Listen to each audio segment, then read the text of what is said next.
We'll be on YouTube. We're live. 6 signs he is that into you. That's what I've got the beautiful Mr. Matt Shaffer talking with me and you about today. Welcome if you are just joining. This is a bit of a surprise live, a bit of an unexpected special on the channel. I want to be bringing Matt and many other guests on to be doing more of this in the future. Now, I'm hoping that I'll be getting some comments on the stream and that I can actually see your comments if you leave them. So let me know if you can see and hear us in the comments section if you are online. I'd love for us to hang today, and we've got something pretty special as well. Mr. Matt, as a special for you as a subscriber to this channel or a viewer even of this video, if you haven't subscribed, click the button. Matt's going to give away something really cool, which is access to one of his very exclusive courses absolutely for free today for you here on this video. So that's really exciting. The link's going to be in the description. I'm going to have a play here to see if, there we go. Yeah. Maybe in tech savvy. Well done. Well done, Mr. Rosenfeld. Yeah, and for everybody who's watching, my name's Matt Shaffer. I'm an empowerment and relationship coach for women, in addition to being one of Mark Rosenfeld's dear friends. And I'm so excited to be here with you. And it's actually going to be a 3-week live course. We start next Monday, August 9th. The Facebook group is already open. You're going to get dozens of hours of live group coaching with me and my team of coaches, like over 15 video lessons, office hours twice a week. It's an epic experience and it's absolutely free. All you got to do is apply down at the link in the description. We're going to help you transform the way you connect with men and yourself from the inside out. So belief work, all the personality type, it's going to be incredible. So we'd love to have you come along and join us on this journey. Damn straight. Check it out, ladies. The link is in the description. And now, again, if you can see and hear us, just leave a comment. I'm just trying to make sure this stream is working for you all so we can have a proper chat here. We're going to be talking today about signs he's just that into you. So I said to Matt, let's do this separately and actually come together to craft some of the content. So we're going to be talking about these 6 signs. Matt's got 3 and then some. I've got 3 as well. But we haven't actually revealed to each other what the signs are. So it'll be interesting to see if they're exactly the same and you guys only get 3 signs, but then you get them from 2 different people, so you can definitely believe them. It looks like some comments are starting to come through, which is great. I was wondering if you're all sitting there silently, if I was being heard. So Diane says hi. Hey, Diane. G'day, Sammy. Great to see you. We got Mary online. Good to see you all. Now I feel like I'm not just talking to the wall. We've got people or here just with talking us, to me. God forbid you just be talking to me, Mark. Come on, man. To Matt. Just talking to Matt like a loser. Just talking to Matt. Oh my gosh. It's great to see everyone here streaming in. Great to see everyone online. Hello, Ahoy. I'd love to know how to pronounce that. I'd love to know what that language is. That's pretty cool. Do you know how to pronounce hieroglyphics? That's a really cool language. Whatever that is. Liz is here. Look at this. Liz has noticed someone in the background. Have you noticed? Yeah, those are both of my babies. That's Milo and that's Bosco. He's 13. That guy's 14. That guy is 3.5. Wow, you got a baby. Well, relative to Bosco. Anyway. Relative to Bosco. Oh yeah. Does he run him around? Does Bosco get a bit frustrated with the youngin' kind of too much energy? No, they respect each other. Bosco will sort of like lick Milo and give him little baths and stuff. So they're all, they're friends. They're brothers with a weirdly close relationship. That's cute. Sammy says, Matt, so you don't feel left out. I'm just talking to the wall. Matt can talk to Sammy. Excellent. Hi, Sammy. Boston Terriers. We've got some Boston Terrier fans. I don't know if I can. Maria. No, I'm not going to be able to do this. I want to get the cat involved, but I don't think it's going to happen. Of course you do. Mark is always looking to get the cat involved. We're having some issues, actually. Before we get to the content, Matt, maybe this is something you can help out. We're having some domestic issues at my place. Yeah. I think let me guess, they involve the cat. It does. It does. Maybe you can help me. Matt, if you can't help me, viewers, let me know what you think. I think, at least I'm concerned, that my cat is losing respect for my girlfriend. Uh-oh. So I'm Why do starting you to think- worry why do that you we think might that? have some triangulation going on in my own Yeah. relationship. And I'm really trying to keep up healthy relationship habits. But I'm starting to see a third female coming towards and invading the couple bubble that myself and my girlfriend have. And it's been getting worse over the past week, where the cat seems to be repeatedly stalking the girlfriend. And the girlfriend is getting to the point where she's getting concerned leaving her office, needs an escort downstairs. The cat drew blood yesterday. What?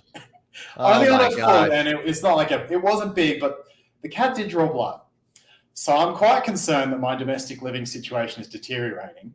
This is not, none of this is surprising, Mark. I mean, like cats, I don't want to say all cats are narcissists. I'm going to say like 75% of cats are malignant narcissists. I just want to say we don't generalize here on the channel. And as much as Matt might want to generalize, we don't believe all cats are equal and that every cat deserves its own individual acceptance, regardless of its demeanor. I want to paraphrase that. And also, cats are territorial, and in general, cats can tend to be very territorial, very possessive. I mean, if you look at the traits of narcissism and the traits of cats, I'm not saying that there is a bit of an overlap, just a tiny bit, So I don't know if you want to like have an intervention or get your cat into some like intensive psychotherapy, or maybe the only answer is to just leave your girlfriend, because I don't think the cat's going to accept anything less than that. I can't leave my girlfriend. It's like my coach would be. But isn't your cat like who's the priority though, Mark? The cat was there first. Oh, gee. The cat, that's what the cat thinks. I'm sure the cat is like, listen, I was here first. I have territorial rights to this man. It was funny yesterday. Me and the partner were talking, and she said, Mark, I need you to be firm with her. I need you to use a deep voice. She only respects you. This is a genuine conversation, right? Wow. I was like, look, I'm happy to do that. I want to support you. The cat needs discipline, no question here. But I also want to empower her. So I've talked to my girlfriend saying, I don't want, when I go to the gym, when I'm out of the house, I don't want there to be weirdness going on where you feel stuck in your office because of the cat. By the way, this isn't a big cat. This cat weighs probably... I've got to convert this to pounds. This cat weighs probably about 8 pounds. This is probably a third the size of one of those terriers. Wow. Yeah. a third the size, but 10 times as mean. Yes. Yeah. So look, I am trying to both empower my partner and I am trying to support my cat in her independence. Anyway, that's been the domestic situation. I think I got it figured out. You just oh my the cat. God, what is that? What did I just say? That is not happening, Chris. Peeing on the cat, I wouldn't recommend that. I think that would probably make things worse. I think it would be a great idea for you to just lock your girlfriend and the cat in a room with like a couple days supply of food and just let them hash it out. I think that maybe your cat has created some stories about who your girlfriend is and what that she's a threat in your life, and that they just need to have intensive one-on-one time, like leave for the weekend on a vacation and have your girlfriend just gets to be with the cat. The cat gets to be fed by your girlfriend. The cat gets to connect with your girlfriend. The cat gets to watch Dawson's Creek with your girlfriend. And maybe over time, more time together, don't they? They just need more time. Hey, look at this. This is a bit of a surprise. I wasn't expecting this. We got Mr. MA 2.0 here. The good old toxic dating coach himself. No way. This guy. I love that he labels himself the toxic dating coach. That's freaking classic. this guy back in the day, him and I put a few videos towards each other. And there was a video, I never actually watched it, but apparently there was a video where, I didn't watch it, but recently my partner saw it, which was interesting. She's like, what is this? There's like a video of you and Helena Hart being exposed, I think was the word he used. Exposed. Yeah, I saw him watch that one. I never watched it, but my girlfriend's like, what is it? I want to watch it. And so anyway, I think I watched a couple of minutes of it. And apparently, MA pointed out that I had some feels for Helena.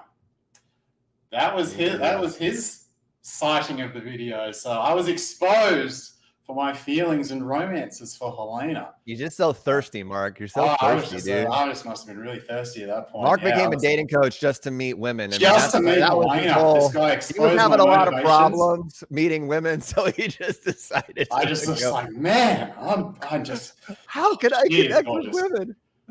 Gotta be with Helena. Yeah, we're all just got into this business to try to get with Helena, and now we're just stuck here. I mean, how did this happen? Thanks for the shout out, MA. It's good to see you on the channel. You know what? I should get him live on a different day. We should come on together. Be fun. I think we'd have really interesting chats. I'd watch that one. Who else is here? Yeah, let's do that, MA. Reach out. All right, we've got. Shall we talk a little bit of the content, and then we'll get into some of the. Oh, look at that. Maria says the very best. Me and my apparent love, Helena Hart, who unfortunately for me is now married to someone else. And Jack Butler, of course, learned so much from all four of you. Shout out to you, Maria. Look at that. MA's keen to come on the show. That sounds bloody brilliant. That sounds like fun. I like it. We got, so I jokingly take that aside. My pet can detect something about I'm seeing that I need to know about. I should believe them too. Animals, do you know the first time my cat ever sat on my lap was straight after the second breakup of my life. Wow. I was 4 years old. It took her 4 years. I was literally just came home from being broken up. It was kind of mutual actually, but came home from a breakup that I was really affected by. You imagine I had to go shopping and I almost bloody broke down in the shop. So it was not a good day. Anyway, made it home all right. Kept my composure. I was like, girl, let it go. First time little Lucy ever sat on my lap. Shows how intuitive animals are. It's really, really cool. 4 years to get her on your lap. That cat made you work for it. Yeah, she did. She definitely did do that. All right, Matt, let's talk about these signs. He's just that into you. We picked 3 each. Did you want to start out? I've been doing a lot of talking. I'm happy to start off, and this is one that I think is super important, ladies. And please let us know in the chat if you've experienced this or other things that you think are important that demonstrate that a man is, really into you. Because a lot of times men aren't going to say it.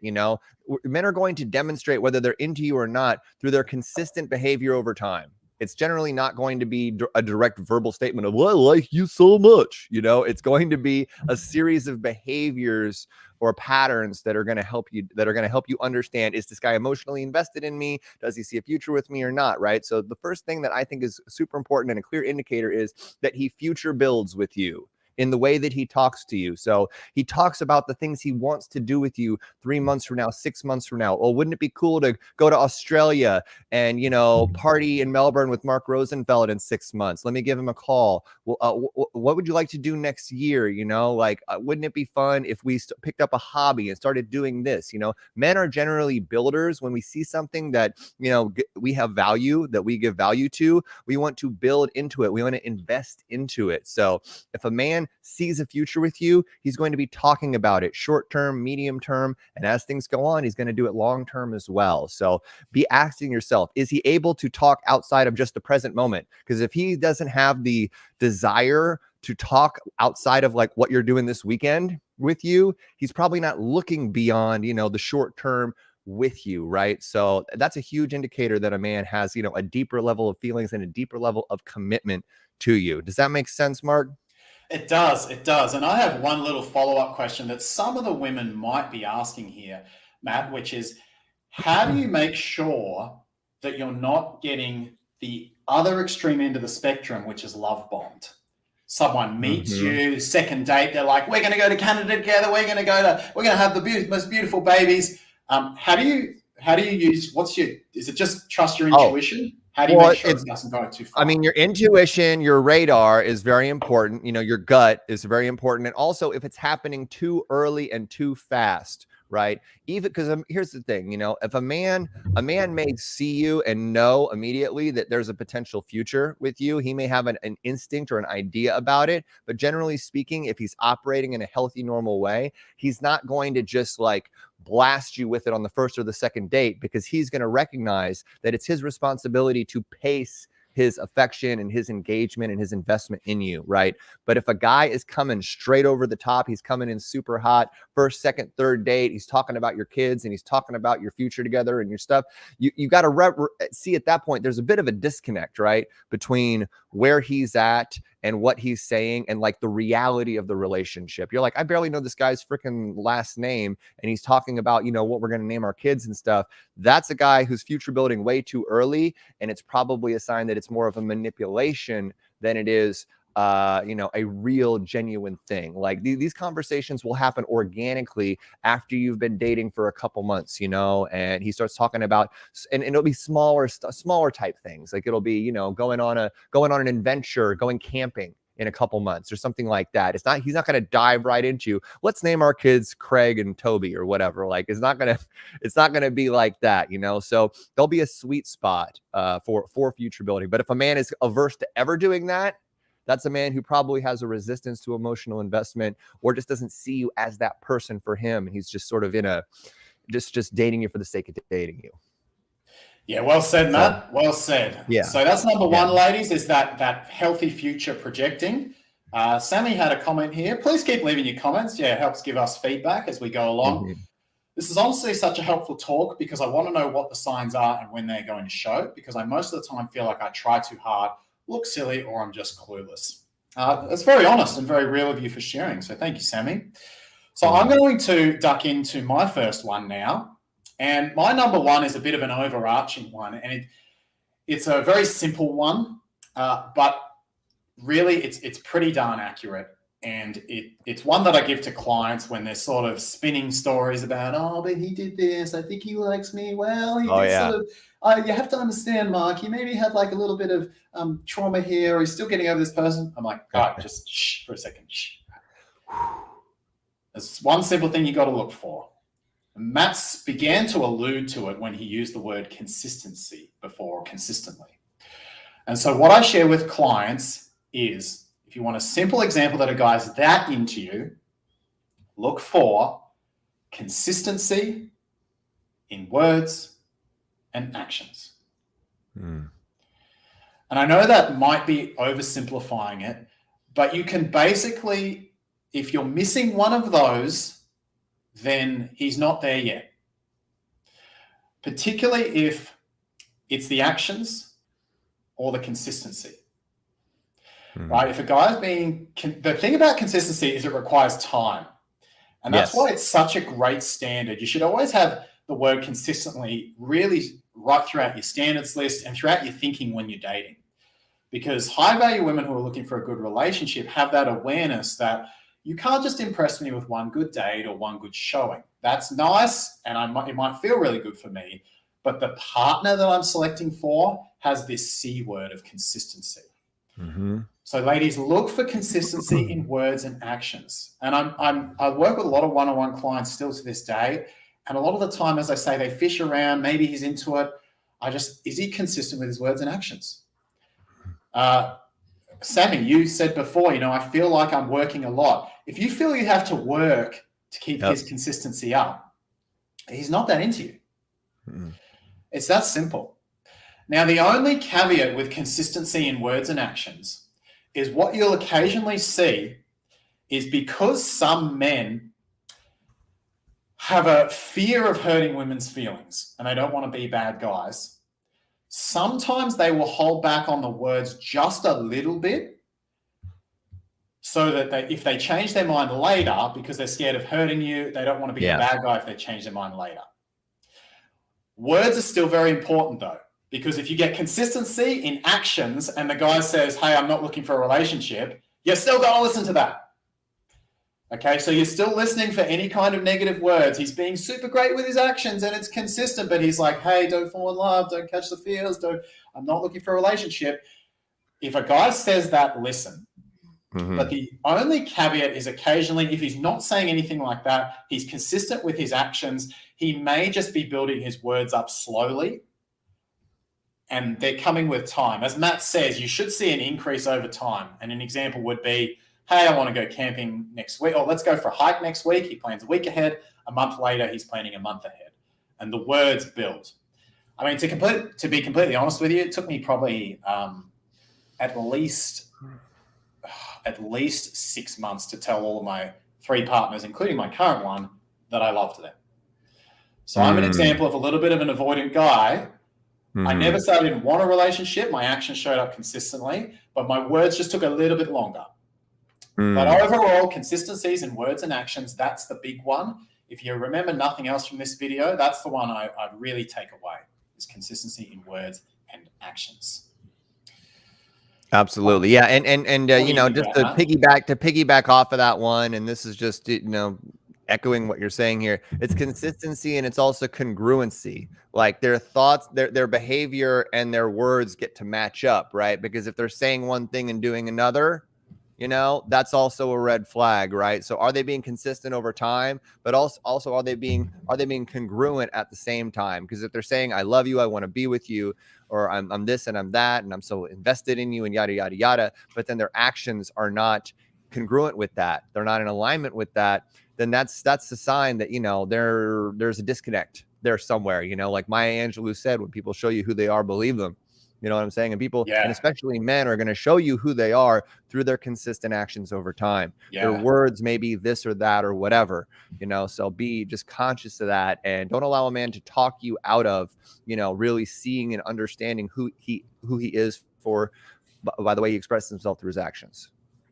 Yeah, your intuition is good. So give it time to get the information it needs, and you'll really see how a guy shows up. It's when a guy likes you, it's obvious.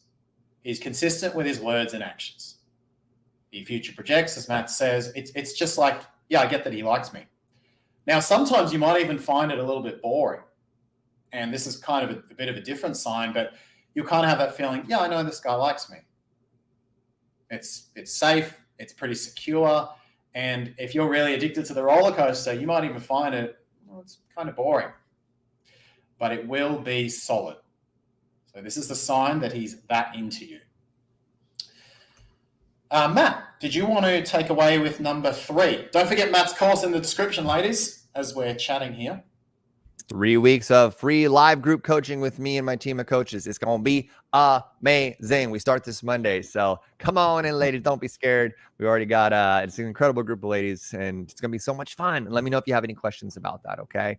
And so I think another huge thing that is going to indicate to you that, you know, he really is into you is that you feel that you are his top priority, both physically and emotionally. So you are a top priority for him. And this is something where, you know, if a man, a lot of times when a man is not that into you, he's going to have a lot of reasons and excuses why everything else has to take a priority over you. He's too busy to see you, right? He was too busy to text you back in a reasonably short amount of time. You know, he doesn't have the time or the bandwidth to give you this or give you that. Does that sound familiar?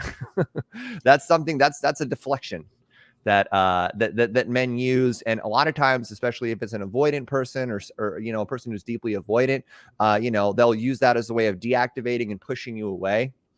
Yep. I mean, and yeah, does that make sense, Mark? It's funny when you said it sounds familiar. I was like, look, I haven't dated many men, but in terms of dating women, many, yeah, it sounds super familiar. I got a pretty good sense, especially when I've been dating for a little while, that you know, it's pretty obvious, right? Hey, you're free to hang this week.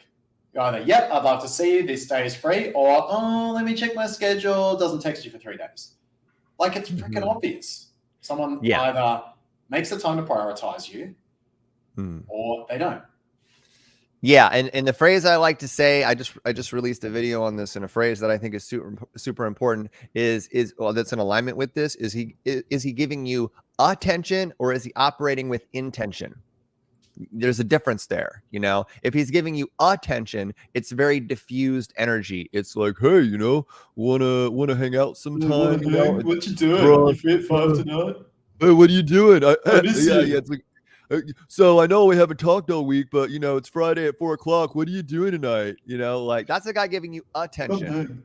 Yeah, it's my Garth voice, you know. But if a guy's operating with intention, it's Tuesday and he's saying, hey, an awesome new Thai place open. You want to go there Friday at 7? I'll come pick you up. He's intentional. He's focused. It's like when a man is, because men are by nature, when there's something that we want, when there's something that we're invested in, we focus on it.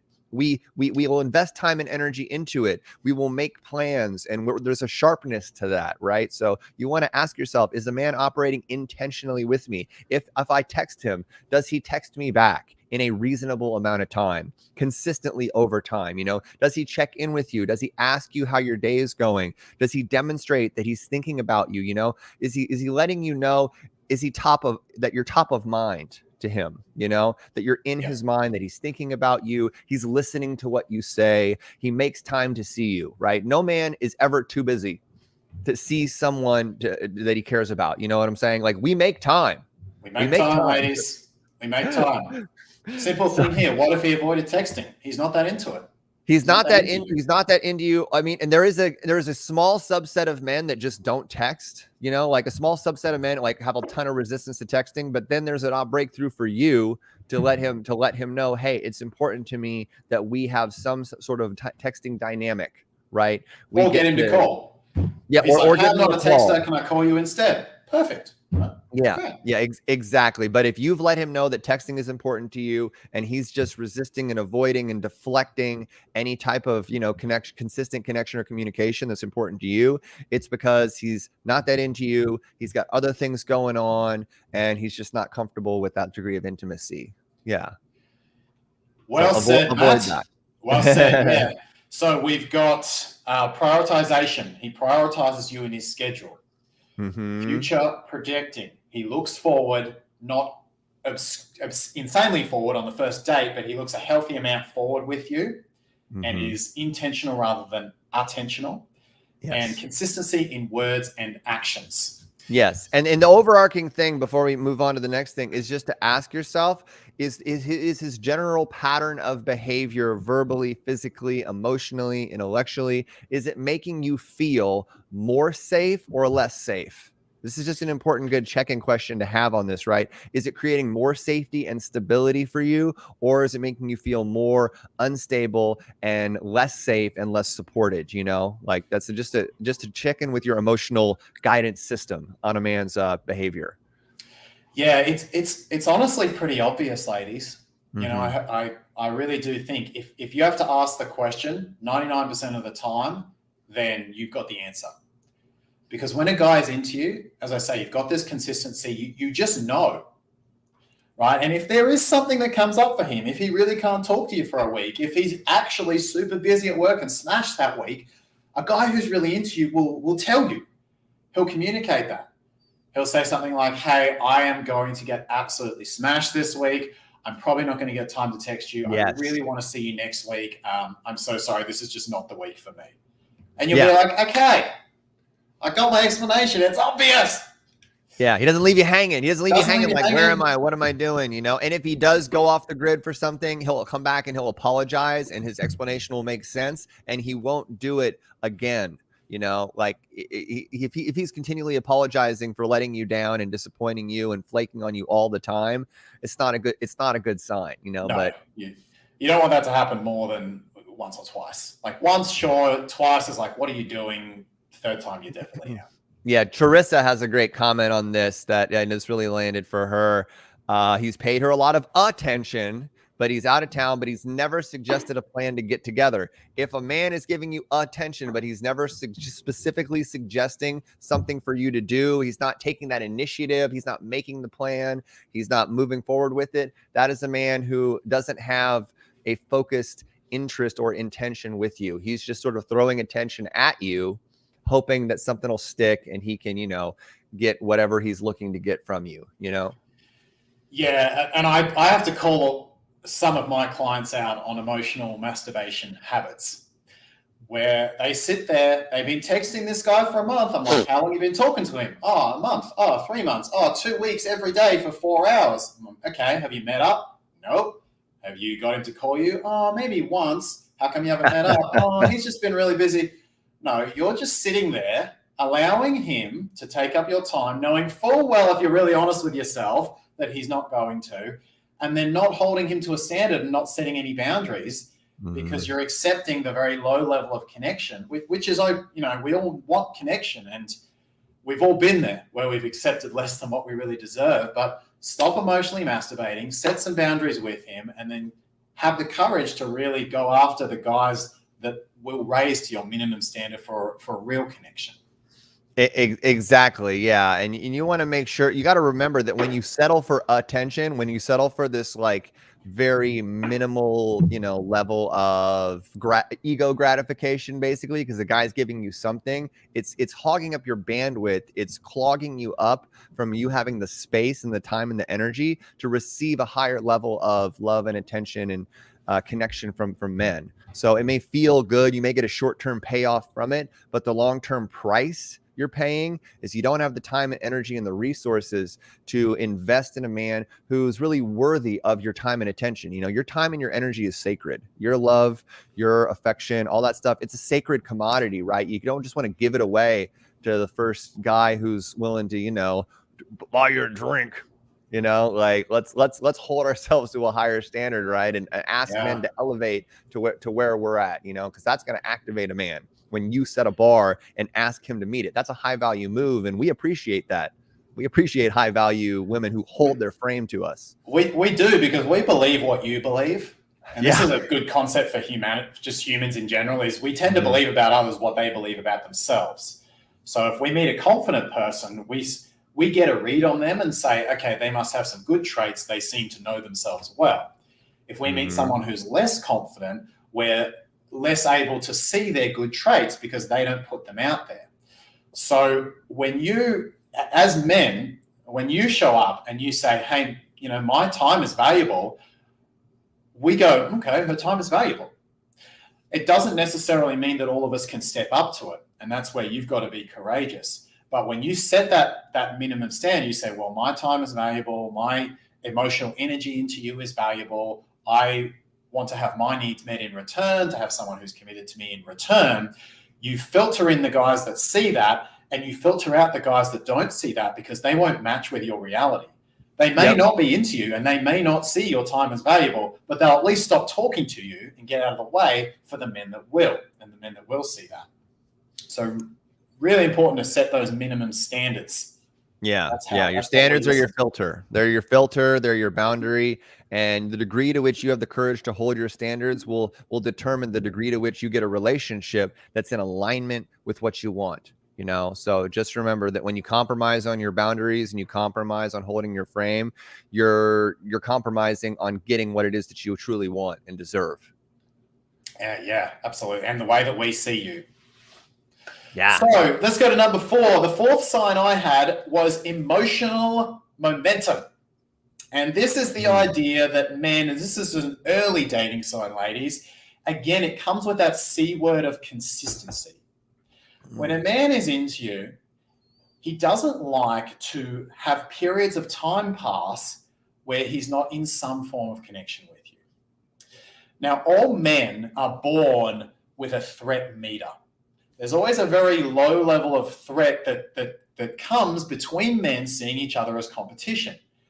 Women are the choosers. You are the choosers, especially when it comes to sex. So men are aware of our own need to compete. Even our brains are built more competitively. And because we're aware of our own need to compete, we're also aware of other men and his need to compete. So what this means is that men are born with this fear of losing full connection to you. And so we don't like the idea that other men are getting your affection or attention, especially if we're into you. This only really applies if we're into you, right? This is why there's that joking saying, which is kind of true amongst women, and you've probably felt this, which is they always come back, right? A lot of guys don't like to lose connections all the way.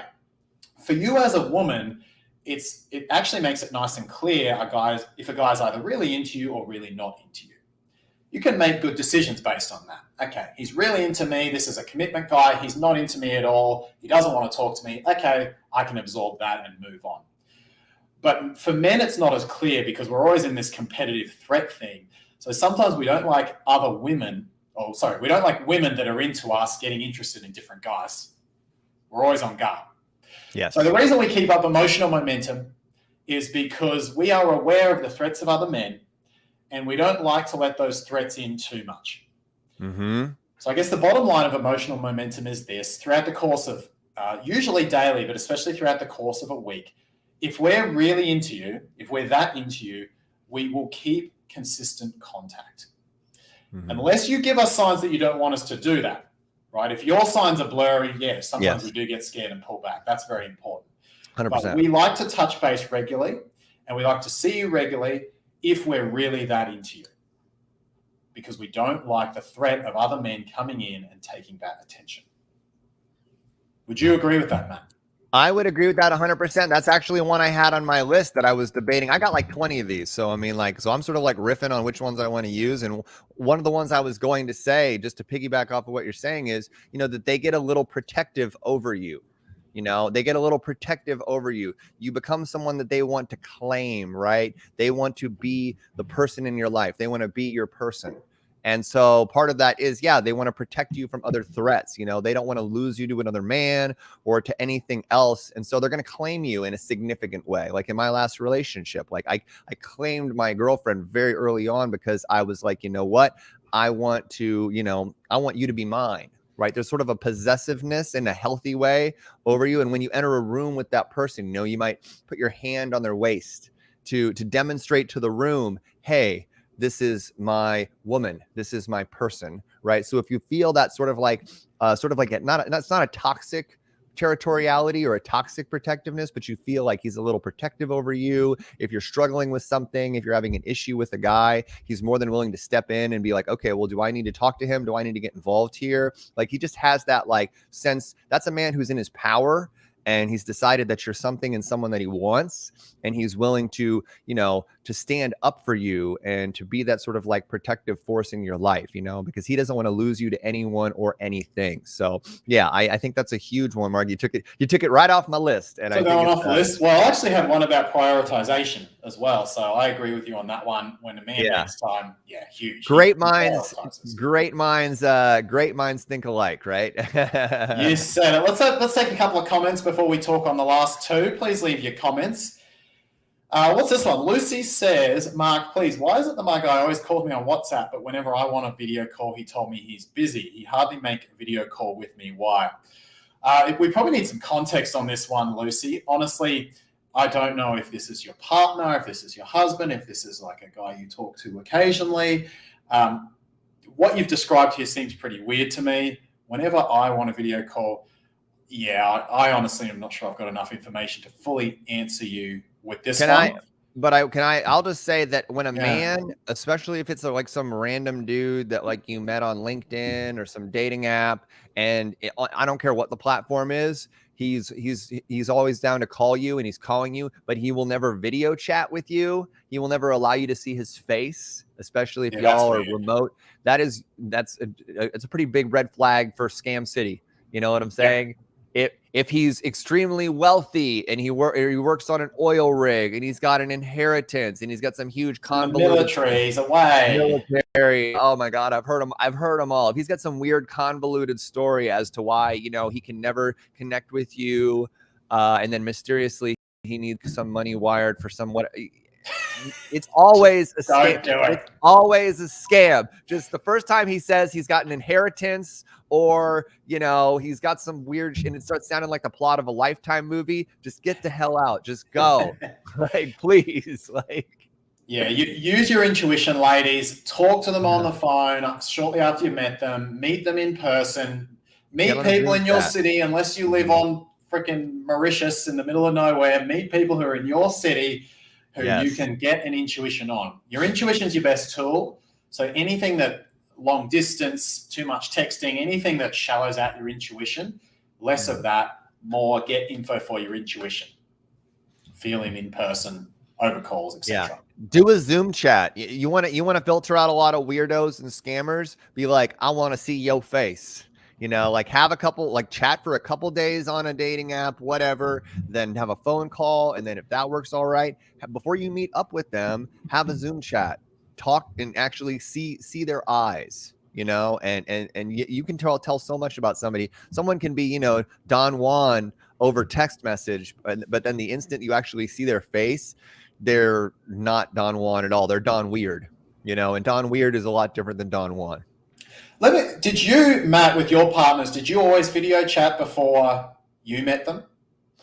I like to do at least a phone call, you know. Yeah. For me as a guy, like, I don't know, like, I'm less concerned about, you know, like having like Physical safety. weird women and physical safety issues, you know. So, but I do always like to do like some degree of a deeper connection with a woman. Like, I like to do a at very least a phone call to gauge that person's, you know, like energy, and to be able to see what our actual interpersonal dynamic is. And it doesn't always filter out the crazies. Sometimes they're crazy, you'll sneak through there, but it like all the borings. Huh? All the borings. Oh yeah, the bore. Well, I feel like the borings you can tell usually via phone call, you know, but because if they're boring on the phone, it's not like they're rarely going to be exciting on the phone and then boring in person. You know what I'm saying? Like, because yes, but if they're boring on the phone, you know, they're probably going to be they're not going to magically be a magical, exciting person when you meet up with them. I have had a couple crazies though here in Portland. One of the reasons I'm moving from this town is I did have like the craziest woman I've ever gone on a date with was here in Portland. And we did a phone call for an hour and a half, and I was like, well, this woman seems really cool, let's meet up. And then the date was like the worst date I've ever had in my life. And it was a complete trade wreck. I call them dumpster fire dates, you know what I'm saying? And all right, who else we got here with questions? We have he leaves me on red for hours, sometimes half days, but we send each other a lot of messages at once. Is his late response a bad sign? Look, there gets a lot of focus on texting. It could be a bad sign, but I do say this: text is a pretty low-hanging fruit in general to read a guy's interest overall. Usually when women come to me with texting troubles, it's because there's nothing else for them to grab on, as in he's not calling you, he's not taking you out, he's not leaving you decent voice messages, he's not having nice dates with you. So they grab onto texting and think, well, maybe I can tell if he's into me via his texting. I don't know. It's probably not the best sign, but some guys are busy. A half day might not be that unreasonable. But I would say base your interest or base your assessment of him off higher hanging fruit, less off texting. Is he calling you? Is he taking you out? Is he prioritizing you? Is he keeping up the emotional momentum? If he's doing those things, then he gets credit on the text. If he's not doing those things, then the texting is probably just a further sign that he's not that into you. Absolutely. And just to, you know, chime in on this as well, you know, also something to take into consideration with the dynamics in y'all's communication is your personality type, is how you and your partner, you and the man you're talking to, how they're wired, right? So part of what we do in the course that y'all have the ability to apply for, my free course that starts next week, is we're going to help you identify your personality type, your unique personality type. And so if you have a partner who is highly analytical, they're a more analytically minded person, you know, the fact that they leave you on read may not be because they're like trying to game you or anything. It may just be that they're in their head and they're really thinking about what their response is. And so they might be busy, they might be doing things, and they see all these messages from you and they're like, oh my gosh, you know, this is a lot of stuff to respond to. I need to make sure I respond the right way.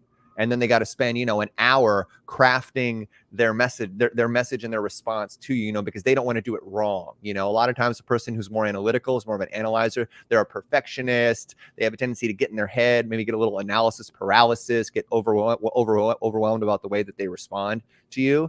So again, don't project your insecurities necessarily into the texting void, but learn more about yourself, learn more about your partner. And once you understand these concepts, you're going to be able to understand a lot better what your dynamics are in relationship, and also, you know, who your partner is and what their dynamics are. So if you want to like really can help yourself understand the way human connections work, come along to our course next week and you're gonna learn a lot. Course link in description. Matt, fifth sign that the guy is that into you.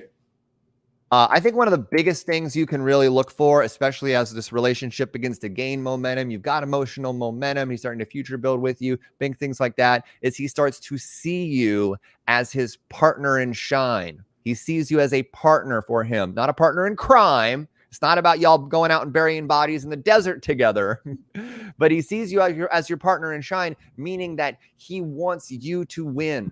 He wants you to succeed. He wants to help you shine. Your victories, your wins are his wins, right? So this is very different from a man who, feels threatened by your success, gets jealous or insecure about the things that are happening in your life, or he just doesn't give a shit. He doesn't care about what's going on in your life, how you're winning or losing, or what you're struggling with, because he's so preoccupied with his own stuff. A man who is really getting invested in you and really is seeing a future in you, he's going to see you as his partner, right? And he's going to come to you from a space of partnership. He doesn't want to control you. He doesn't want to hold you down. He doesn't want to dim your light. He wants to lift you up and help you shine your light out in the world on a deeper level, on a greater level. So, you want to ask yourself, like, is this man lifting me up or is he holding me down? Is he celebrating my wins with me? And is he treating them like your wins are his wins?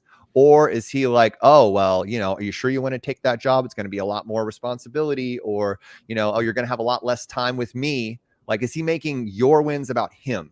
You know what I'm saying? That's a really important thing of like, where is his head at? Where is his heart at in the relationship? A man who sees you as his partner in shine, he's going to be your biggest cheerleader. He's going to be your biggest fan. And whatever you want, whatever you're into, even if he doesn't understand it or he's not whatever, he's going to be like, whatever, I'm here for you. I'm here for you. Even if I don't get it, what it is that you're into, I'm going to have your back on it 100%, because we're in this as a partnership. And if anything, I want you to win at least as much as I want to win myself. Yeah, well said.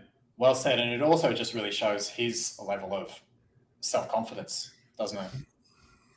Exactly. 100%. Yeah. And so when you're partners, when you have a true partnership with somebody, you're going to look for resolutions to chronic, devastating conflicts. Like for example, if your partner's cat is systematically trying to drive you insane or kill you, you're not just going to take that as a reason to leave. You're going to try to find a resolution that's in alignment with your partnership, because the cat is a homicidal, potentially narcissist cat, it's not a reason to leave the relationship. You're gonna find a solution to rectify things, because you're in this together. I just want to add to that, it's also possible that the cat is innocent and playful and the cat is very happy and there's just a genuine misunderstanding between the two. That's possible as well. Is the cat a girl? It is a girl. Oh, so this is a legit cat fight. Okay, now it's all making sense. Let's not build it up to more than what it is, Matt. It's a misunderstanding. The cat's just wanting to be playful. The partner's just not understanding the cat's play. It's just a genuine, well-meaning misunderstanding. There's no narcissism involved. With blood drawn. With a very small amount of blood drawn, like a drop or two. A drop or two. Just a minor absolutely. Yeah. Let's go on to, we got a couple of comments here. Is it wrong to say to a man, I don't like texting a lot, but I prefer calling and dating? That's more personal. Absolutely not. There's a text I crafted in Messaging Magic, which pretty much says that. It's a great, after a few banters back and forth, hey, I'm actually not much of a texter, would love to speak on the phone. This is my number, XX. It's a great text to send. Absolutely. I'm not looking for a pen pal, nice one. My thumbs are getting sore. Would you like to actually chat on the phone? You can make it like a playful sort of teasing thing, because some guys, like, they're nervous about that deeper level of connection. They're a little scared to pull the trigger on it, whatever. And so it's okay for you to sort of like teasingly invite them to step up and step in and take things to another level, and then see where they're at, see if they're able to hang in that space. One thing on this, ladies, that I think is interesting to mention is a lot of times when you're in these situations, especially with a question like this, we tend to look sort of from the present forwards. Instead of thinking that way, what I encourage some of my clients to do is to think, okay, imagine your future partner, imagine your future relationship. Go ahead 3 years in this relationship. How's it operating? How respected do you feel? How's the teamwork? How's the connection? So they kind of get an image of this partner, right? And then if they're dating, I get them to rewind and say, all right, so that guy, that future husband, sort of really solid guy, how does he show up on a first date? How does he, that type of guy, show up even before a first date? And so when you think like, all right, how does that type of future husband guy show up with the women that he's just started messaging on an app? For example, if a woman asks him to call, is that guy going to pick up the phone? Yeah.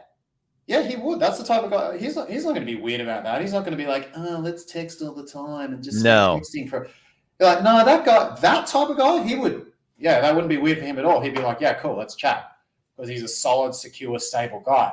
Yes. So sometimes you got to think backwards as well and think, okay, well, that future sort of guy silhouette person that I want, sure, they're going to act very differently with you when you're in a married relationship as they will on the first date, but there's still going to be threads of their personality that trace all the way back. So how does that person show up here? They're not going to probably sit around texting all day and being weird. They're just going to be like, yeah, cool, I'll call you.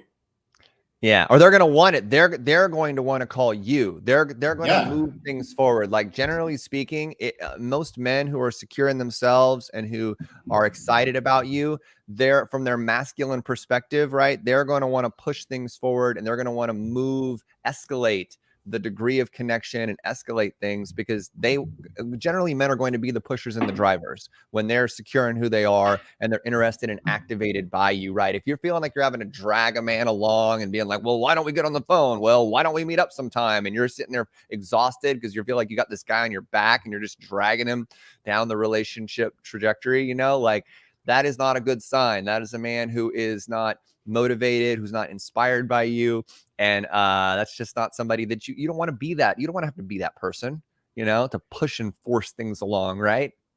Yeah, if you're worried that I have to keep messaging him to keep his interest coming towards me, then that's not going to be your guy. You're probably in a pattern where you're used to working for love, and I do a lot of work with clients, deeper work with clients on this. Yes. A lot of younger sisters have this issue. I need to perform to get love. I need to keep working. It's a very good workplace model. At least it gets a lot of success in a lot of workplaces. But in your romantic life, you don't want to be having to work for it. There's an underlying anxiety. As soon as I stop working, everything falls apart. You got to kind of go. My very worky clients, I'm like, girl, woman, sometimes you just got to step back and watch the world burn. Yeah. Let it go. Let it go. Let it burn. Yeah, let it burn, baby. Love is not a transaction. Love is not transactional. You don't need to earn the right to be loved. You don't need to earn the right to be attracted, to be attractive to men, right? Like this, that's a very masculine mindset. A lot of times also that comes from childhood, right? You had a father and mother that only gave you validation and love and attention when you brought home that report card, or you did this or you did that. And so you got wired as a child to have to like work for validation and support and affection, and a lot of times like men who are not operating with the best interests will take advantage of that, right? And we'll use that to sort of like control you and to make it feel like you're just always having to like work for them. And if you don't show, if you're not constantly working for them, that they don't need to love you, right? But the important thing for you to recognize is you are worthy of love and attention and activation and fun and inspiration, everything, merely for who you are, simply because of who you are right now. That's it. You don't have to earn the right to be loved or earn the right to get attention and attraction and affection from men, right? So you're worthy of it by virtue of the fact you exist. Well said, Matt. Well said. So the final sign that I want to talk about before we get into a bit of Q&A here is number 6 sign, he's that into you. It's actually a sign I talk about in my book, which is now on audio. So if you do like my voice and you want to listen to it for like 7 hours, you can get the audio copy. 7 hours of Mark's Do you like my voice, Matt? I mean, I might have to get that audiobook and listen to it in the bubble bath tonight. I mean, it's a melodious, it's like a didgeridoo, like come to life. You're like Steve Irwin meets Matthew McConaughey. Just like it's really it's a lovely tone. It would mean a lot to me if you did that, Matt. Yeah, put on a bubble bath, with some bath bombs, and then just like send me a photo just to show that it happened. Just the legs and the suds, I would love that, Matt. I would love that. Well, look, I got one fan of my voice. Thanks, Brainy Blonde. Look at that. She's someone a smart loves my one. voice. Thanks, Brainy. That is lovely. Yeah, so if you do want my book, audiobook, you can grab that. If you want to get on Matt's free course, you can do that even easier with the link in the description. And the third sign is a sign I call integration, which I do talk about in my book, which is pretty simple. It means he integrates you into the things, the passions, the different pieces of his life. Huge. So he has, maybe he has a hobby that he really loves. He loves indoor skydiving, or he loves skateboarding, or he loves mountaineering, or whatever it is. He starts to invite you along to those things. He integrates you with some of his friends. You meet a couple of his mates. He then starts to integrate you a bit later on with his family, different members of his family. Basically, he brings you into the things that are important to him.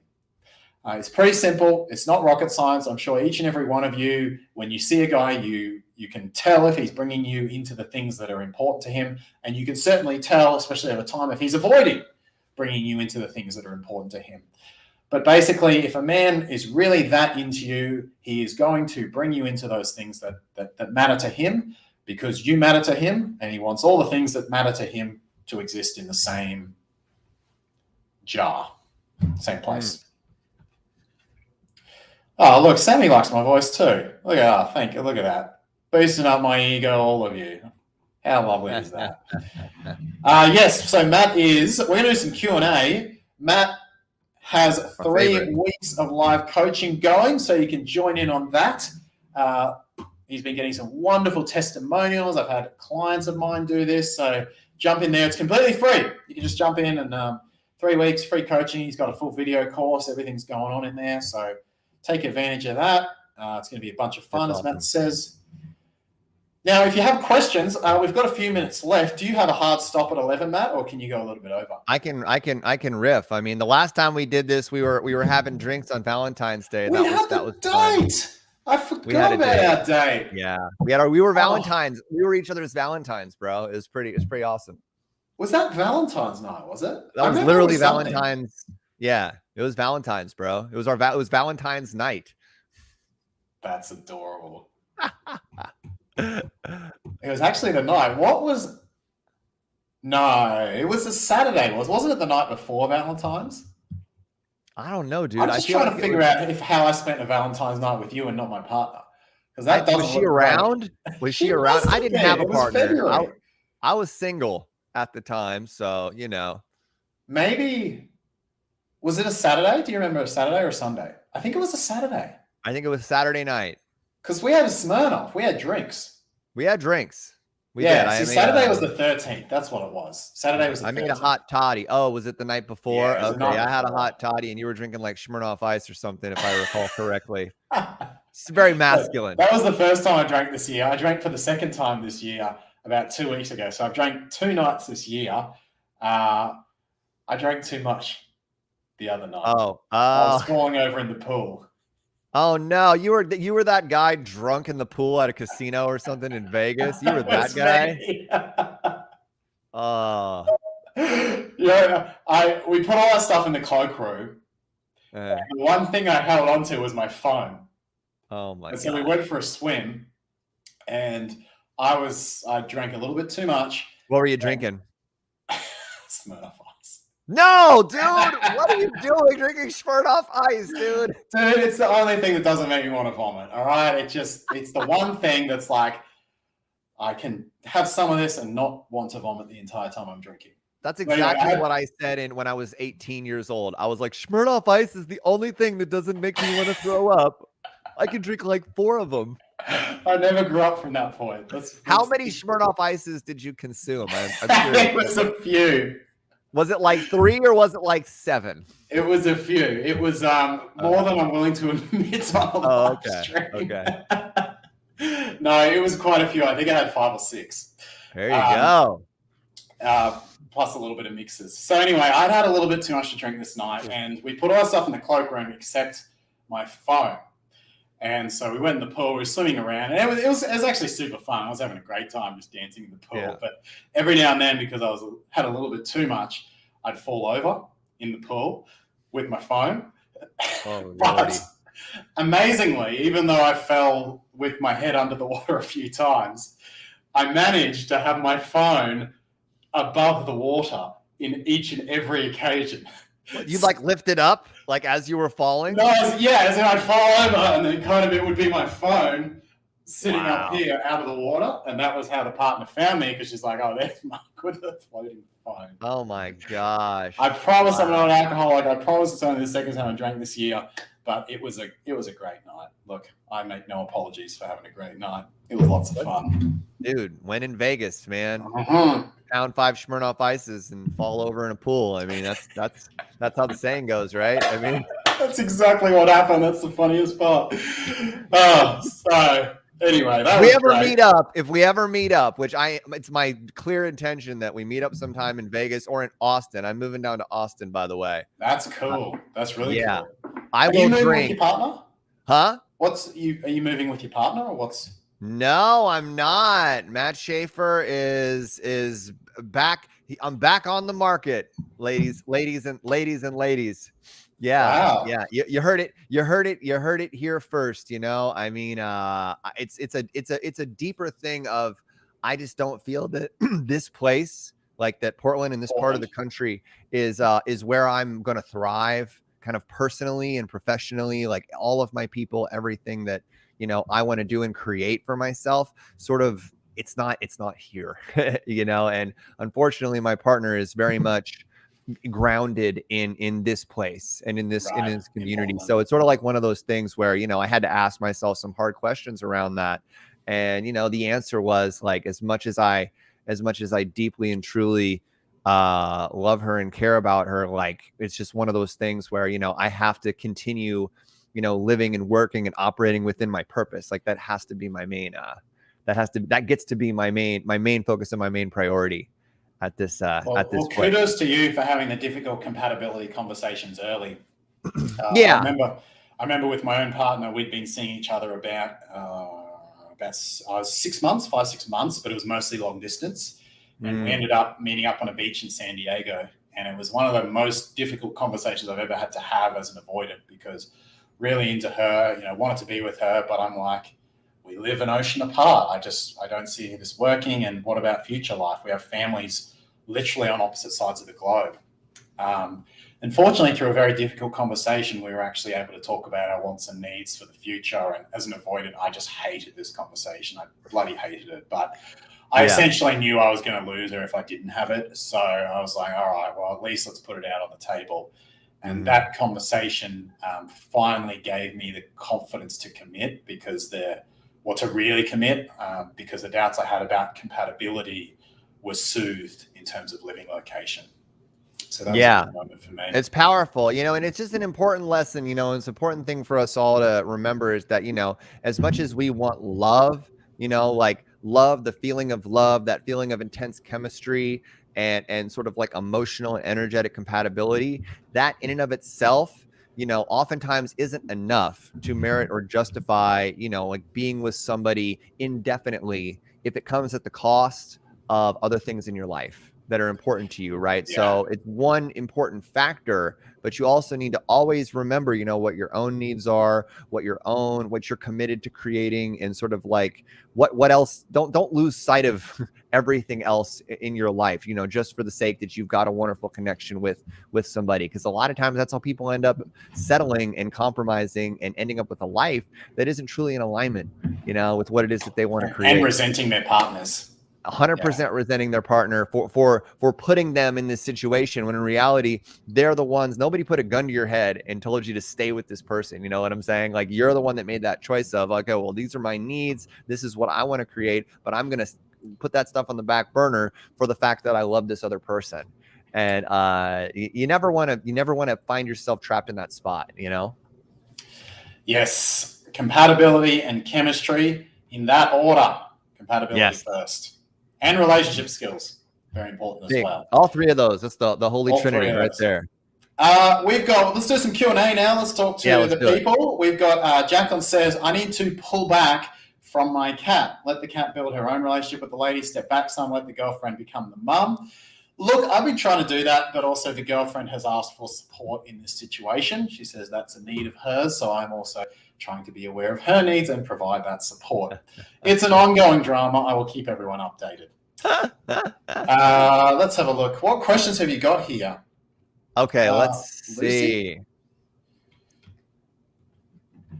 Oh boy.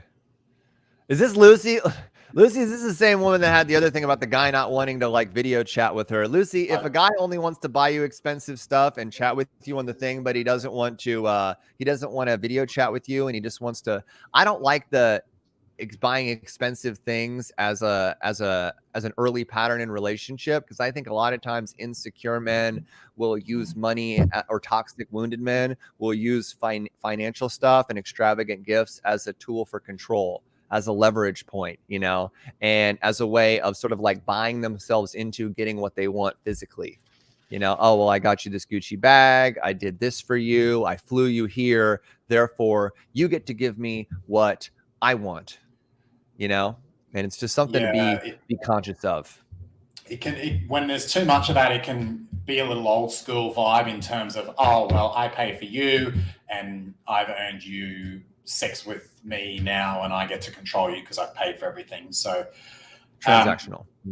Transactional. And I guess the old model that a lot of women had to live with, which is, hey, I need to stay with my husband because he brings home the bacon. There was a lot of people in our grandparents' generation who that was their reality. They didn't have the choice. You could leave and get your own job and not accept his control and have your own freedoms. We're building very different relationships today, and we could all be very thankful for the opportunity to do that. But yeah, you do want to be aware if it's floating too much this way. Sort of don't go back to living in the relationships of your grandparents' generation unless you really do want that. Exactly. 100,000%. Oh, look, Sammy's with me. Hey, 5-6 Smirnoff Ice. It was probably 6, let's be honest. I'm so lightweight, I can't even finish one beer. Shot of whiskey. There you go. Now I don't feel bad about drinking Smirnoff Ices.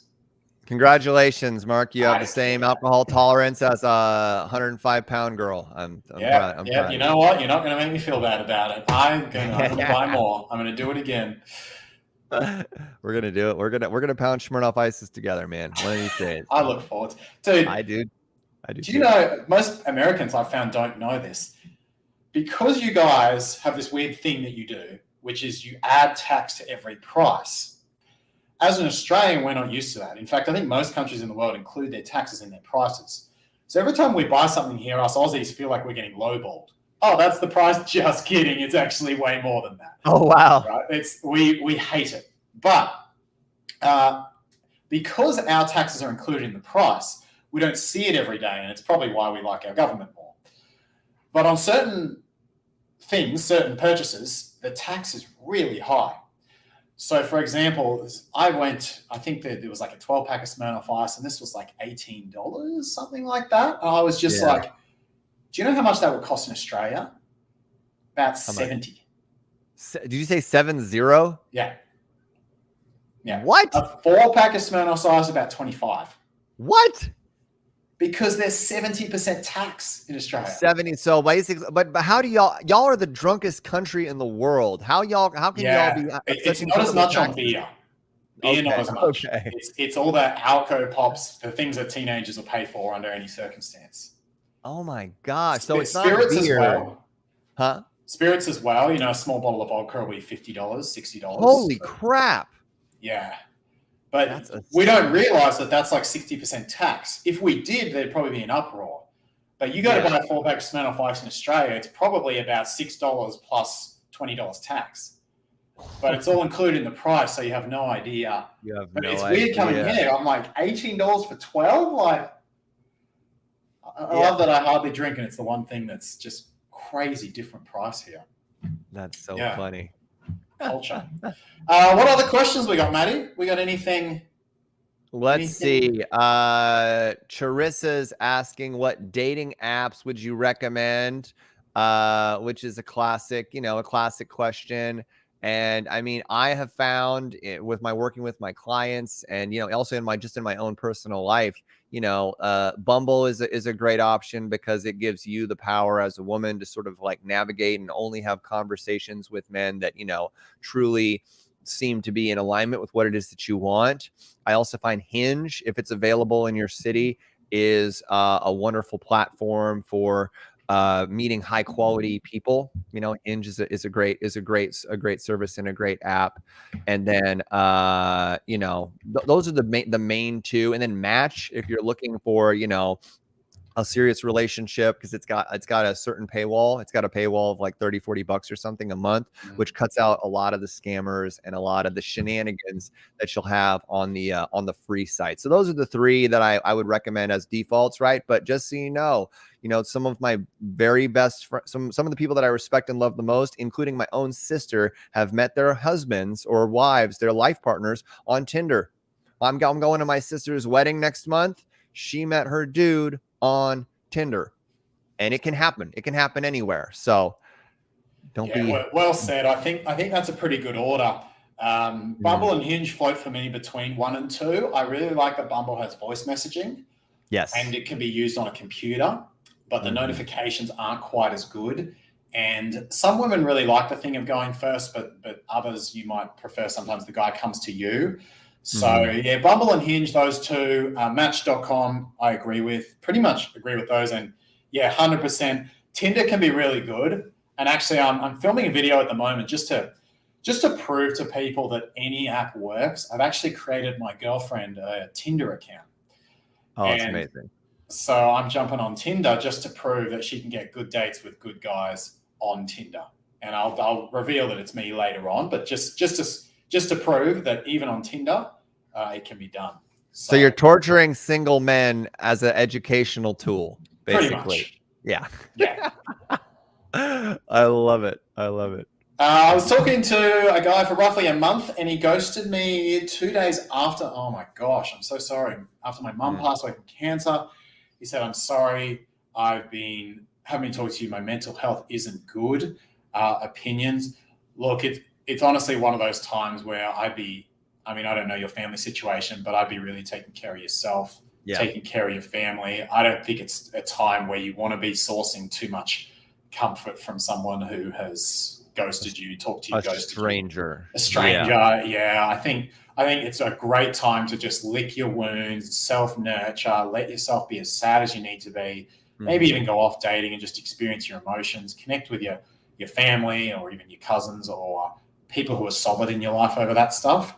And I'm sorry that happened, Megan. That's It's and Megan, you know, my mom's a cancer. You know, she went through that process, and I was faced with the prospect of losing her, both growing up and then again when her cancer came back, you know, within the last 2 or 3 years. And I know how scary that is. And just the fact that you've gone through that, recognize that if you try to date right now, if you try to, you know, just throw yourself into dating and relationship, a lot of times that's going to be an escape. You're going to be doing that to sort of like medicate and disconnect from the pain of what you're experiencing, that loss, you know. So don't just date for the sake of dating or date to like stay busy, because a lot of times it's not going to be happening for the right reasons, and it's going to be leading you to sort of like toxic codependent relationships. And also any man that would, you know, just shut down and bail on you after you experience a family tragedy like that, that's a guy that, you know, you could never trust, right? How can you ever trust him after he's not willing to be there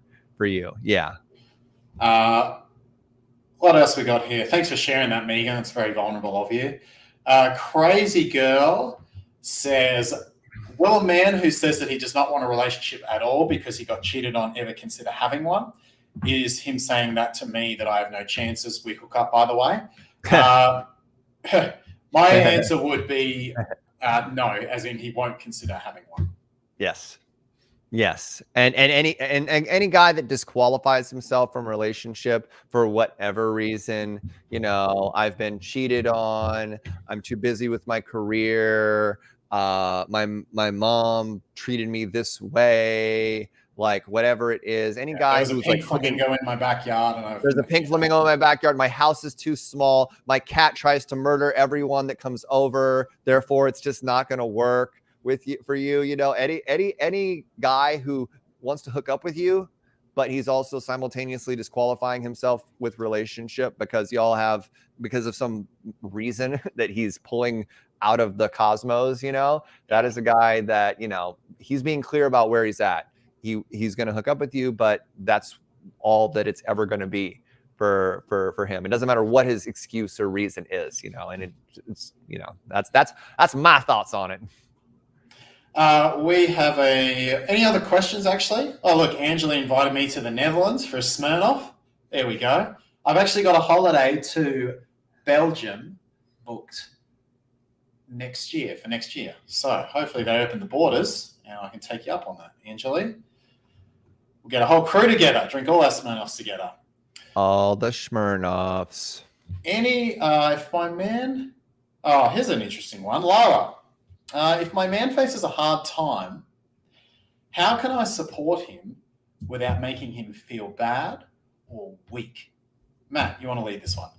Oh, yeah. Okay. So if he's struggling, right, and he's going through some challenges, right, this is a really powerful opportunity for you, because you got to remember, like, one of the things that the masculine is craving from the feminine more than anything is a place to feel emotionally safe. Just like the feminine is craving a sense of physical safety and protection from the masculine, what the masculine is craving is emotional safety, right? So if a man is struggling and he's going through a lot, chances are, like, you now have a powerful opportunity to be his safe place, to be his healing emotional sanctuary in his life. So one of the important things you can recognize, Laura, and this is something that we cover in my course, is what are his love languages? How does he receive love, right? What are one of the 5 love languages? How can you connect with him in a way that's going to be nurturing and loving to him, right?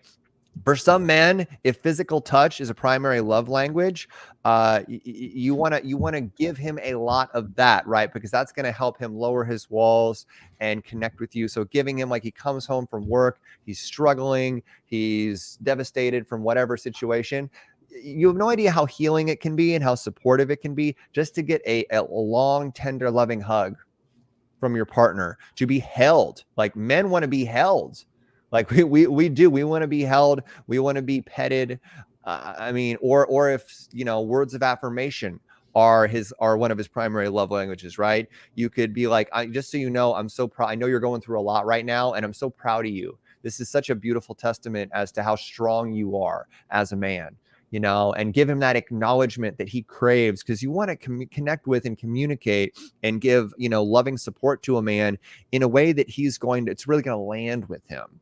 So a lot of it comes down to how well do you know your partner and everything else. And again, if you say without making him feel bad or weak, right? So if a man feels bad or weak because you're trying to support him, that's a man who has a lot of insecurities and a man who's conditioned to believe that, he has to do everything on his own, that he has to be some island, that he's not allowed to be weak or vulnerable in front of you, right? So it's up to you to be very clear with him and say, hey, just so you know, like, you're allowed to be struggling with something. I want to know if you're going through a hard time right now. And it's actually very strong and very brave of you to express that to me. I appreciate that. And I think it's very courageous for you to do that. So let him know it's okay for him to be broken and weak around you, right? For him to be vulnerable about his struggles and what he's going through, that you're not going to think less of him. You're not going to think he's less of a man. That's a very important thing, because again, that's cultivating that safety and that vulnerability that men are craving. And honestly, we don't feel like we have it in any other time in our life, any other place in our life. Yeah, I absolutely agree. Remember, the men, physical safety, you, women, emotional safety. So in the same way that if there's a robber in the house, a cockroach, if you're going to feel safe sleeping with a man for the first time, you want him to command that physical space. Mm-hmm. When he's experiencing weak, quote unquote, weak or uncomfortable emotions, that's where he needs your muscles. And he needs you to be the emotional master at that point. So a good example is I used to have a friend, she's still a friend, a very attractive woman. She's a lovely, lovely girl. And I sort of considered dating her. We flirted a little bit, but she's a real sassy girl. Right? She's a real sassy friend, real playful. So she's got the flirty, attractive thing down pat. But every time I tried to kind of be more real with her and have a serious conversation, or just kind of like even be like a little bit vulnerable, she'd always go back to playful and she'd always sass me up again. And that's really funny and like it's cool, and that's why she's good to be around. But she did it so much that what she was really doing is showing that she had very little comfort with any sort of vulnerability. So I never felt safe with her, because think about it. If me as a man, I can't be safe really anywhere with anyone. So the one person that I can maybe try out with is like a partner or a girlfriend. So if my own partner can't access sadness more than I can, then I become the quote unquote pussy. I become the weak one. She's going to make fun of me. She's going to emasculate me. There's no way I'm ever going to be able to feel safe, be sad, etc. around her. And so my partner now is quite the opposite. She's really good with this. She doesn't try to fix my problems when I'm sad. She doesn't try to like solve it for me. She's just like, I'm here for you. I love you. If you need anything, I'm here. Sometimes she'll use touch. She'll just give me a hug. It's just, even when I'm having an insecure moment, she'll just be like, okay, you'll get through it. You know, I believe in you. I love you regardless. And it's just like, okay, I fell down. I'm not emasculated here. Now I can dust myself off and get back up from a safe place. So your ability, it's almost like your range of emotions, however comfortable you are with those emotions and not weird about it, you just accept him, you're just like normal about it. If you're comfortable with a wide range of emotions, you'll be okay when he shows up with some of those uncomfortable emotions. You won't make a big deal of it. You'll just love him anyway. And he'll be like a scared little dog, but when nothing happens, when you don't emasculate him, he'll slowly get safer sharing that with you. 100%. You got to remember, ladies, you're the emotional and communicative conductor in the relationship. You're setting the tone. You're leading the way. You're modeling the level of intimacy and vulnerability that you want to experience. So if you want a man to be vulnerable with you, then you get to be open and vulnerable with him. You get to ask him those challenging questions. You get to be that person that's, willing to go there and willing to share what you're going through. Right? Because then you can invite him to meet you at that level of depth. If you're not willing to create that space and invite him to go there with you, you can't expect him to just want to dive into that space with you. So you can't keep your walls up and be, obsessed with not getting hurt and simultaneously cultivate a deep, vulnerable, open, loving connection at the same time. There's going to be, you got to be willing to put it on the line with somebody. Agreed. Well said. Let's hit a few. We got a question from a bloke here. She always forgets to reply to my texts. What would be your solution? Stop texting her. Yeah. She always forgets. You think she ain't checking her phone every 10 minutes? Because I guarantee you she is. Like, if she's forgetting, if she's looking at your texts and she's not deciding to text you right now, and she's, whatever, like that is a woman who does not see you as a priority. Ladies, what do you think?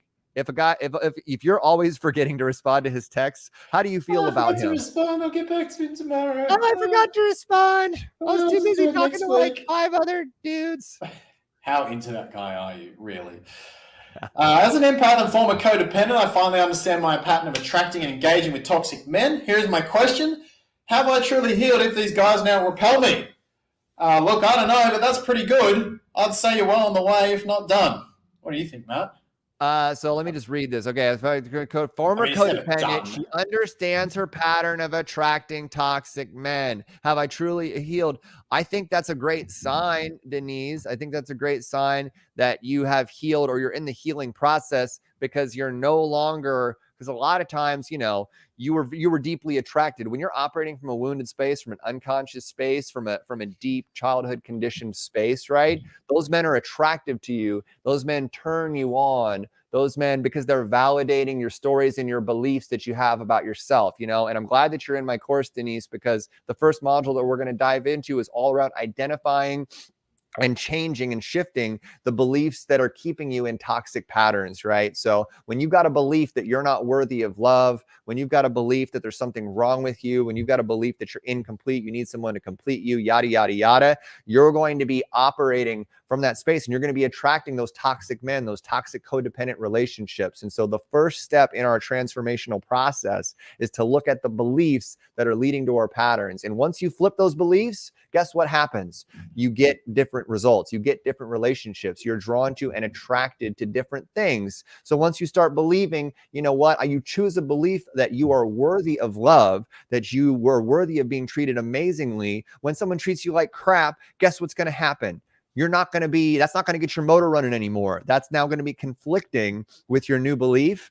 and things are going to change. So we're going to be doing a lot of belief work in this course, ladies. So if you haven't signed up yet, click on the link in the bio. It's totally free. We're going to get I'll answer your questions. You're going to get like 40 plus hours of live coaching with me. Do it for yourself. Put some time into yourself. How often do you actually stop and really give yourself that time to look at your own beliefs, to examine your own patterns? Give yourself a gift. Take the time. Do the inner work with me. We're gonna have a blast. I can't wait to see you in the group meets. Oh, what do we got? The godmother, the woman that apparently everybody thought Helena, the goddess herself. The goddess herself. Apparently Mark and I got into the online dating space. We got into this love coaching space just to have a chance with Helena. Just to have a shot at Helena, and we both blew it. And now she's off the market with a guy who's more ripped than either of us, including you, Mark. I hate to break it to you. Life regrets. Right there. Great to see you, Helena. We'll have to get Helena you, girl. Very soon. Yeah. Don't forget to join the calls. Let's take one or two more questions. Who's left one that I haven't answered yet? I love the advice for Aram. We don't reply if we aren't that interested. Pretty straightforward. Boom. Getting the hard medicine from the ladies in the tribe here. I have to I don't know what's going on here. After chatting, I propose. Oh, I didn't see. I proposed to a guy to meet him. I thought she said I proposed to a guy I met in a coffee shop, as in she just got down on one knee there and got straight into it. Oh, wow. I've enjoyed this chat over the last 2 days. Let's do it. Would you like to get married over lattes? Talk about that for taking action. After I proposed to meet a guy in a coffee shop, he answered he didn't drink coffee, but he didn't give another option, so the conversation died. Do I really have to initiate? Nah, you don't. Screw him. That's done. You're done. If you make us, and I'm not saying, it's not always you can create some spark and some momentum with an initial playful initiation, but if a man does not initially take that initiation and run with it, if he shuts it down and doesn't offer you another suggestion, that is a guy that you do not want to waste another minute talking to that human being, talking to that man. All right. I love we got Helena's, love the comments here. Yes, welcome, Helena. Oh, Helena, I want to ask Helena a question. Helena, can you just chime in on who do you feel is more physically fit, your husband or Mark Rosenfeld? Who do you think's more ripped? Don't compare me to the 6'4" behemoth that is her husband. I can't be compared to that. That's got a 10-pack. No. He's got like 2 sets of lower abs, Mark. Her husband is beautiful. He's a beautiful man. He's extremely, extremely fit, I gotta say. Helena does her laundry on those abs every week. Who wouldn't if you were married to him? I mean, geez. Exactly. Yes. Great cheese with them. Whatever. I mean, imagine if he put out an audiobook. Like, you'd have a genuine decision to make as to who you listen to in the bubble bath, Matt. In my bubble bath tonight, I know. Do I listen to his husband? Do I listen to mine? Yeah, it'd be really challenging, but that Aussie accent, man, it's hard to say no to. So Hollis asked, what about when you don't put up with BS? So many guys throw out breadcrumbing, superficial conversation that goes nowhere. Look, it sounds like you've had some pretty not nice experiences with guys, so I'm sorry to hear that. Look, texting, there's always going to be a level of superficialness. Yes. It's like if you meet someone in a bar, you're not going to walk up and say, hey, so what's most important to you in your life? Tell me about your hopes and dreams. What are your hopes and dreams? What are your life ambitions? It's like, who are you and why are you talking to me? Right? Yeah. It's socially normal to start with some banter. But have good boundaries with any of these behaviors. If you're getting breadcrumbing, etc., really important you have good boundaries with that. And then get reasonably, if your banter is good, your energy is good. And look, I'm going to be honest. If this is the energy you're coming across with over text, and I'm sure it's not, but if this was the energy you were coming across with over text, as a guy, I wouldn't want to ask you out either. Yep. You've got to come across with a good energy. And then from there, set good boundaries, get it to the phone. Yeah. We, as a new guy meeting you, we don't want someone who's coming in holding us accountable for previous guys' stuff. actively frustrated from the energy of what they've experienced in the past. Like, and women will sometimes put that in their dating profile, and that's you're shooting yourself in the foot when you do that. When you say, I'm sick of the games, not going to waste any more of my time. Only message me if you're serious. I mean, there are women out there. We don't message those women. It's that's like oh, I'm not even getting myself into this mess, But so remember, texting it's a tool to play, build some early banter, and then those deeper conversations get to happen over the phone, But if it's never leading to a date, if a person isn't, actively looking to move things forward with you and move things forward to a date, that's a person who's just not serious, who's not motivated. They're not operating with intention, right? Because there's attention versus intention, like I talked about earlier, and you want to be conscious of what you're experiencing from men, but remember, you got to be light and playful. You got to be activating. You got to be willing to banter and be just sort of like friendly and just play with them a little bit before, moving on to deeper stuff. I don't have deep connections over text. Don't have deep conversations over text. That's just a good policy. I always say to clients, if you can't bring the same energy to your texting that you'd bring to a bar, don't text that day. Yeah. If your friend asks you out and it's like a dinner shindig or something, you're sort of half in the mood. You're like, oh, do I really want to go to dinner? I could just babe, I've got work in the morning. You either make a decision, you say, fuck it, you know what, I'm going to go, I'm going to put in an hour and a half good time and then leave a bit early, but I'm going to make it worth it. Or you say, honestly, I'm going to be such a drag, I'm not going to go to dinner, I really just need to sleep. But you don't show up and be a drag. You do one or the other. But often when we're texting online, we show up with that drag attitude and then wonder why people don't want to talk to us. It's like you've got to either show up with a good energy, or if you honestly can't that day, that's totally fine, but don't log on that day. Otherwise, you'll just create more of the same. And don't look at online dating as some nightmarish, don't look at it as work. Don't look at it as it's some nightmarish thing because you've had a series of poor experiences. You always have a choice of where you want to direct your focus. Do you want to direct your focus towards the frustrating experiences you've had up until now? Or do you want to get focused on how wonderful it's going to be when you connect with someone great? Because if you bring the energy, because it's just a container like anything else, right? The energy you bring in, what you're going to get back, you're going to have mirrored back to you in the online space or in a bar or in any aspect of your life. The energy that you bring to it and put into that container is going to be mirrored back to you. So if online dating is a chore, if it's a pain in the ass, if it's traumatic, if it's frustrating, if it sucks, if it's this, if it's that, you're just going to keep getting confirmation bias about that. You're going to keep getting that back to you. So you get to adopt a different energy around the process and fall in love with the process rather than the result. It's just super duper important. Well said, Matt. Well said. Mm-hmm. Let's do one more before we finish today. We're doing one final question because this has been posted twice. So City Girl is the last question. City Girl says, rebuilding trust. I didn't cheat, but acted like an idiot because the pharmacy gave me the wrong medication. I'm not a safe place to him, and he broke up with me.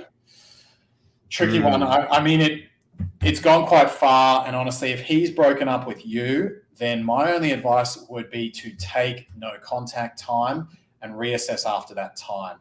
I'd probably say 60 days in this case. Just take that time. If he's been hurt such to the point where he doesn't want to work through the hurt with you right now, then he needs to miss you enough to the point where he does want to work through the hurt with you right now. Mm-hmm. So I would leave it. I'm going to assume that you've already expressed to him that you felt bad about it, that you didn't want this to happen, and he's made this decision anyway. If you really feel you haven't expressed yourself, you could reach out once and tell him some of these understandings or what you found and just let that sit with him for 30 to 60 days. But assuming you've already expressed that, I would just take no contact and reassess in 60 days.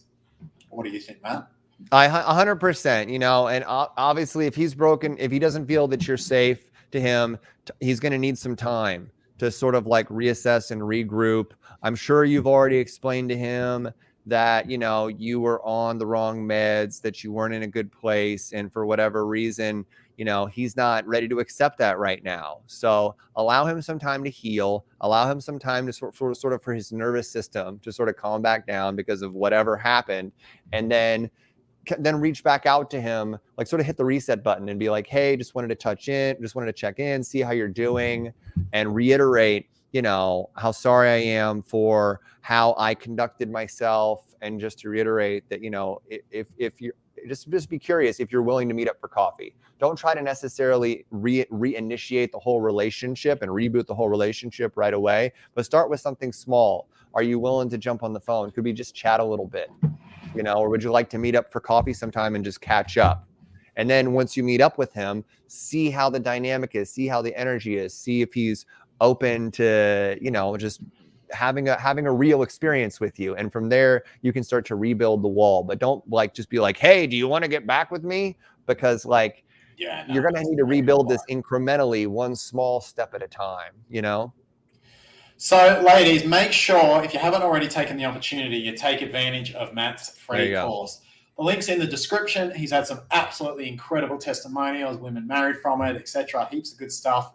So get in on that course. Link in description. Learn all about yourself. We start in a couple days, ladies. The Facebook group is already open. We got women posting. We got women learning and sharing and having amazing experiences already. It's going to be 15 video lessons, over 40 hours of live group coaching with me, office hours twice a week. It's an outrageous amount of time and connection. We're going to do belief work, personality style work, attachment style work. It's really going to help you understand how you connect with and build relationships from the inside out so that you can have better relationships with men and with everybody else in your life. That's the commitment and the stand I am in the world. And this stuff, you know, this work will change your life. These principles will change your life, whether you're single, dating, or in a relationship. It don't matter. I guarantee you, you will get tremendous value, and it's absolutely free. Absolutely free for absolutely you. Free down in the description. We'll leave it with the words of the amazing Helena Hart, who I'm sure will join us next time. Ladies, thank you for joining us, Matt. It's always a pleasure speaking with you. Ladies, on my channel, we're going to do some more lives. You can check out Matt's channel as well. Get on the course first and foremost. That's your big action step. Great. So much fun, ladies. Thanks for hanging out, Mark. Thank you for having me on, buddy. This was a blast as always. We'll have to do this again soon.